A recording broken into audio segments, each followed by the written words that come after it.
I am coming to you today with low energy and a sexier voice than you may be used to because I am under the weather. I don't have COVID, just took the test, but I am not feeling hot. However, I did not want to skip this episode because I created an awesome freebie for you that you will get in my newsletter in just 2 days. My 40th episode when I started this podcast was titled 35 Things to Do After You Earn Media Coverage. And I share this episode with people all of the time. It's been nearly 5 years since I recorded it. And because it is how you turn publicity into profit, I wanted to make sure I updated this. But instead of rehashing the 35, I am going to share my top 10 out of the 35 and elaborate a little bit more on those top 10 things. If you are subscribed to my newsletter, you will get a free cheat sheet that you can download of these things. It's a cheat sheet / checklist / something you should use every time you earn media exposure or even create content for that matter. So make sure you're signed up. You can just go to MediaMavenNews.com and you can sign up. And speaking of the newsletter, which may be better than the upcoming checklist, is I am going to give away a copy of Alex Hormozi's new book, $100 Million Leads. So make sure you're subscribed for a chance to win one. I'm super excited about this because nobody loves doing giveaways more than me. I love them so much. I don't know why. Maybe it's because I love Christmas and it's like I'm giving gifts away. I don't know. And then I love nothing more than books, so it's like the perfect giveaway. Before I get into the 10 things, I want to shout out a podcast reviewer who said she is a new listener and she is hooked. Her name is S. Branish. She said, I heard Christina on the Heart and Hustle podcast. She shared about pitching yourself as a guest to podcasts, and it was fire. Being on the Heart and Hustle podcast is a dream of mine, and I'm so excited to revamp my pitch in the near future so that I can pitch the ladies again soon. I'm currently listening to a recent episode about the content flywheel, which I've never heard of before, and I'm so excited to learn and get new ideas about creating content. Thank you so much, S. Branish, for that review. I appreciate it. And as promised in the title of this episode, all of these things that I'm about to share with you can be done or put into motion in just one day. So let's get into it. Number 1, repeatedly share on social media. Don't just share it one time. And while you're sharing, tag the journalist and the outlet, but especially the journalist or the podcast host, etc. I just had this conversation in a group I'm in called Pitchcraft. I've spoken about Pitchcraft here before. And I was watching one of the interviews that Kelsey, the founder, did with a journalist. And obviously, I've told you many times before, they want you to share this stuff on social media because their bosses like to see that what they are doing is getting a lot of clicks, and you can help them get the clicks by doing that, which makes them happy. They don't know you're helping them if you don't tag them. And yes, you should tag the media outlet. That's good for you and your credibility and your authority. But you also want to tag the journalist because the journalist is the person who made that happen. If it was a podcast, you want to tag the podcast host because the podcast host didn't have to have you on.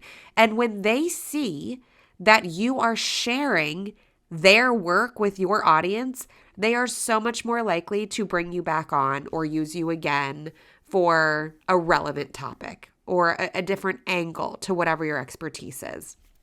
Plus, this is you doing PR on your PR. This is how you build your credibility and authority. I have told this story before on this podcast where I wrote for Inc. magazine for a couple of years. And a lot of people would not know that I did that if I did not share the articles on my social media. So it's a way to make that publicity live longer and show people you are credible. You do have authority, and this is why. Number 2, give anyone else mentioned in your media hit a social media shout out as well. Again, this drives more clicks, more likes, more shares. It can also help you build relationships with these people. So maybe somebody was on a podcast that you were on the following week. You can say, here's a link to my episode. Also, don't forget to listen to the episode that aired a week after. It featured so-and-so, and it was fabulous for XYZ reason. That's another way that you can loop somebody else into your publicity and build a relationship with that person. If you are in a roundup in an online article, then tag the other people who were included in that roundup. It only helps you, and it also helps them. Number 3, add it to a press page on your website with a backlink to the coverage. Don't just throw up a logo. And I will link to my press page so you can see what mine looks like. I link to every single piece of coverage that I get. I don't just put up a logo. Yes, I do also have logos for that social proof on my website because that's important to see at a glance. But something that really irks my chicken is when I see people have these logos, and then when I go into really looking at what the coverage is, it was something put there by a press release distribution service, or it's an ad. They really didn't earn the coverage. So I think it's important to link back to the coverage because people actually want to see that coverage. And again, it just adds to your credibility when you do this. Number 4, put a link to the coverage in your email signature. Right now, my TEDx talk is hyperlinked in my signature, and it's 5 years old. I did that in 2018. However, it's still relevant. People are still watching it. People are just finding me. They didn't know I did a TEDx talk. And I think this is something that you could do not just with the TEDx talk. You could do your whole press page. You could do your favorite media hit. You could do your most impressive media hit. Something that will add credibility and will make people be like, wow, she's there. I want to be there. Or she's there. That means she's legit. I want to do business with her. Just put it in your email signature. Number 5, amplify it via paid social. So you can turn any media hit into an ad.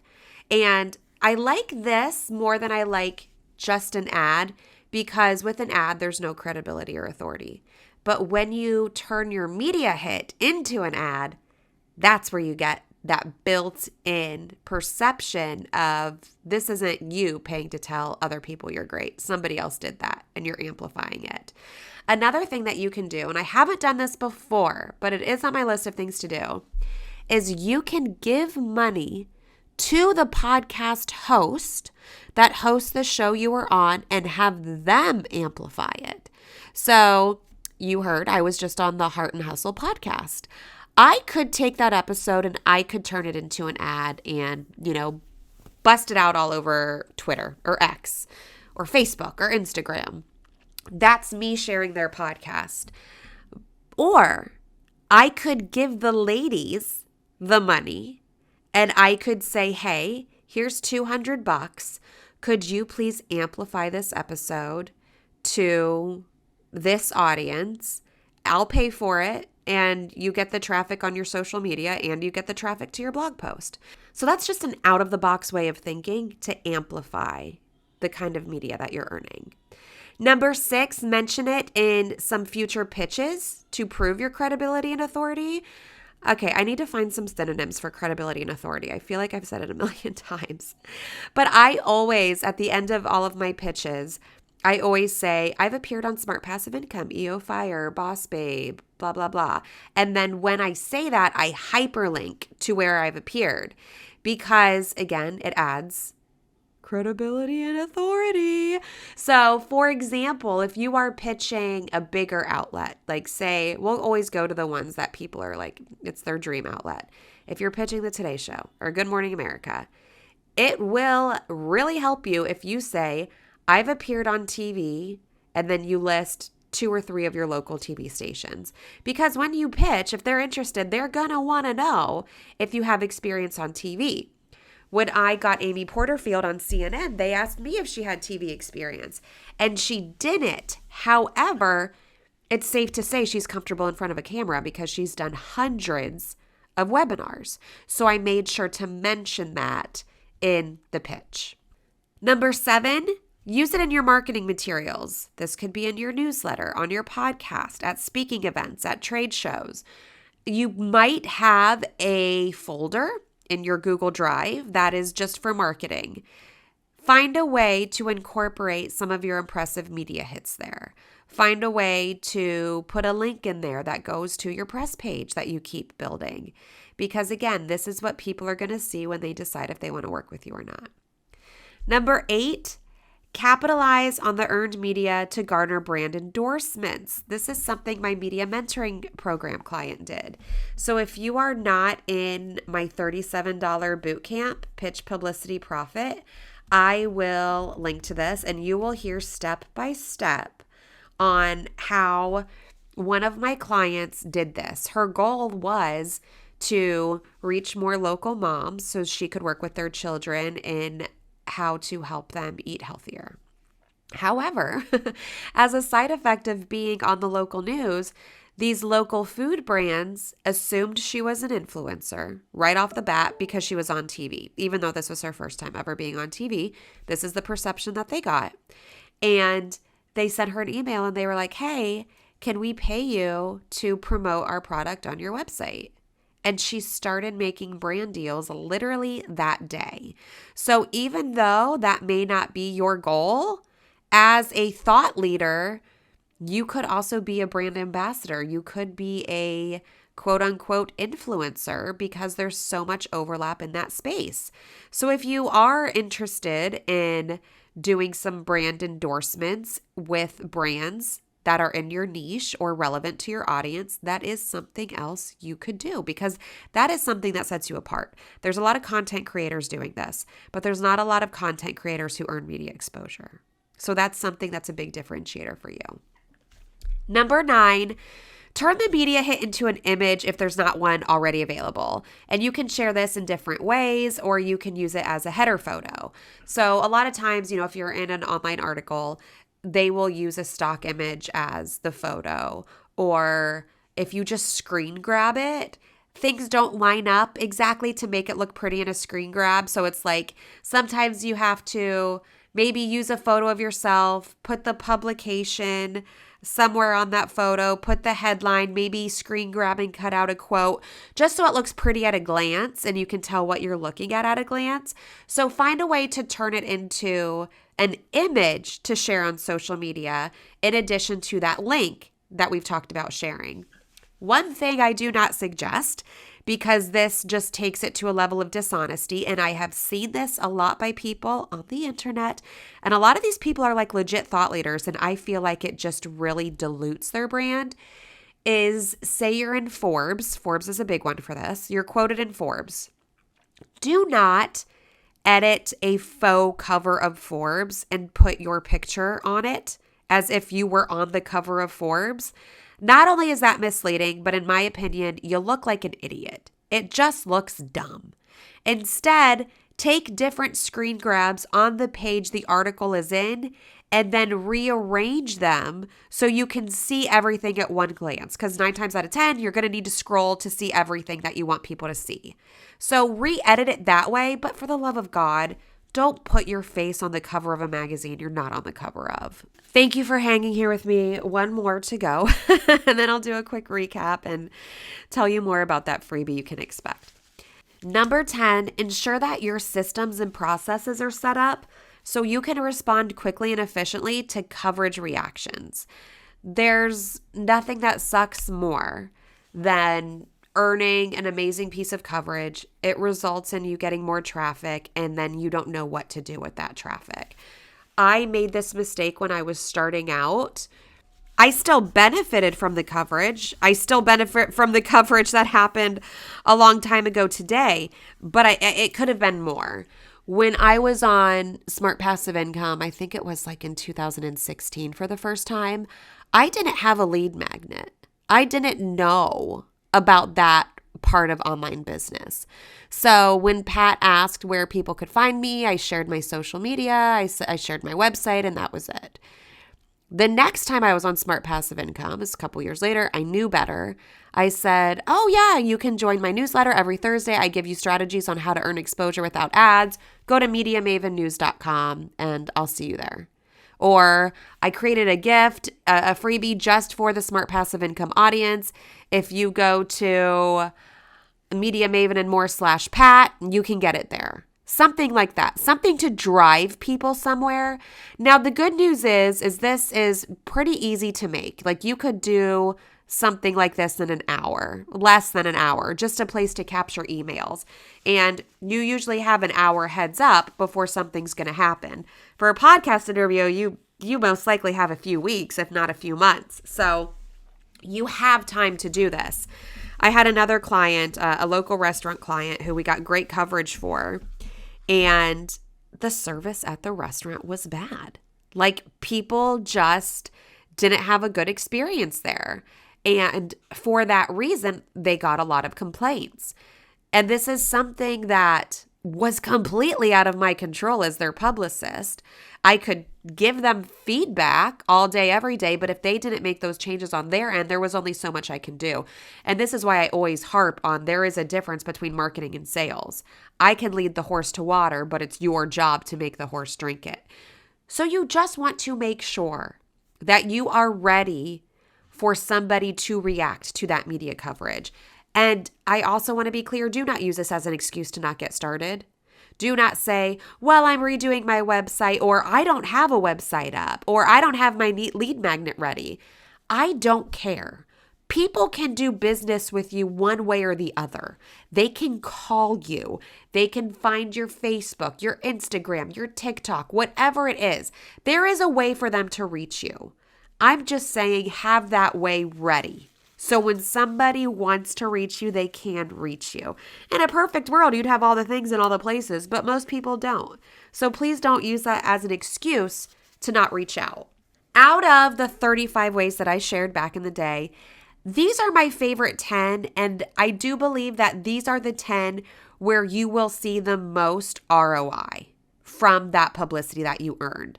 So if you haven't joined my 3-hour boot camp, turning publicity into profit is the focus in hour 3. It originally launched as a 3-day boot camp. I did it live a few times last year. Day 1 was about pitching. Day 2, the publicity. Day 3, the profit. Now you can hop in there anytime. You can binge it in 3 hours, or you can do an hour a day over 3 days. This is also where I get into specifics about that media mentoring client who started making brand deals literally the day she was on TV. And it was her very first TV appearance. You will see the pitch she sent. I walk you through her being on TV, what happened after, and everything you need to do to implement that success. So if you want to learn more about that, you just go to pitchpublicityprofit.com. Again, I will link to that in the show notes, so it's easy for you to find. You can always find the show notes for these episodes at becomeamediamaven.com. Be on the lookout for my next newsletter, because I am turning these into a checklist. So you can download it, make it into your list of things to do after you earn press coverage. Make sure you are signed up for this at MediaMavenNews.com. Again, you can also get into that giveaway for Alex Hormozy's new book. I got to tell you, I was shocked at the size of this thing. I was expecting like a normal book. This is like a textbook. Like, it gave me nostalgic vibes because it's freaking huge. It's a huge hardback. For that reason, I am only shipping in the US. This thing would cost a ridiculous amount of money to ship overseas. So I'm nice, but I'm not that nice. I'm also going to link to my press page so you can get an idea of what mine looks like, because I did mention it in this episode. So I want to show you what it looks like. It's not very pretty, because over the years I have gotten a lot of press. On my list of things to do is add some images of the coverage and throw that up at the top like I talked about. I think it was number 9, turn the media hit into an image. So I will do that to make it prettier, but you can see what it looks like now. That is it. That is 10 ways to turn publicity into profit in just one day. Repeatedly share on social media. Tag everybody when you're doing it. Give other people mentioned in that outlet a tag and a shout out as well. Add it to a press page on your website. Put a link to the coverage in your email signature. Amplify it via paid social media or paid ads, wherever you choose to advertise. Mention it in future pitches. Use it in your marketing materials. Use it to get some brand endorsements. turn the media hit into an image, but for the love of God, don't put your face on the cover of Forbes if you're not really on the cover of Forbes. And finally, ensure that your systems and processes are all set up so people can take that next step with you if they want to. Thanks for hanging out with me today. I'm not going to lie, I'm glad this is over. I am full of snot and it's hurting me to continue to talk. So thank you for being here. Can't wait for you to see that spreadsheet that I am sending you. It's going to be in a Google Drive format, so you make a copy of it and then you save it that way if you are a Google Drive user. If not, you can just download it and use it, however you prefer. All right, that is it. Thank you so much. I will see you here next week. Hopefully I'm feeling better here on the Become a Media Maven podcast.